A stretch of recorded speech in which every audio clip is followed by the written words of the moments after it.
mungkin aku sedikit refresh lagi ya. Jadi teman-teman bisa cari konten-konten yang misalkan lagi trending atau viral di TikTok itu lewat TikTok Creative Center ya. Jadi teman-teman bisa akses website itu secara gratis. Teman-teman bisa cari-cari tuh kayak konten-konten TikTok apa sih yang lagi viral, atau bahkan hashtag sama lagu yang lagi viral juga gitu. Teman-teman bisa lihat di situ buat referensi nih ya sebagai teman-teman atau jadi acuan kalau mau bikin konten di TikTok.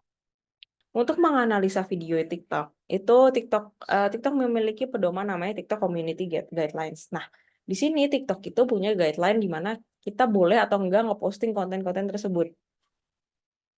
Kayak kita harus tahu apakah kontennya kita itu sudah sesuai dengan aturannya mereka. Jangan sampai kita ngepost-post konten yang memang kurang bagus gitu, kayak kurang bagus dalam artian tidak sesuai dengan standarnya dari TikTok sendiri gitu. Kalau misalkan standarnya TikTok tuh kayak kita nggak boleh misalkan ngepost video-video yang kasar, tapi kita ngepost video yang kasar. Nah, itu pasti kita akan kena tuh antara videonya kita dihapus sama dia, atau kita tidak bisa ngeakses TikTok dulu dan lain-lain. Nah, itu sesuai dengan aturannya masing-masing. TikTok akan menganalisis lebih dahulu nih, biasanya dia akan ngeliat dulu, misalkan kita ngepost ya ngepost aja biasa, tapi apakah hari itu atau besoknya langsung di take down, biasanya enggak, tergantung lagi gitu.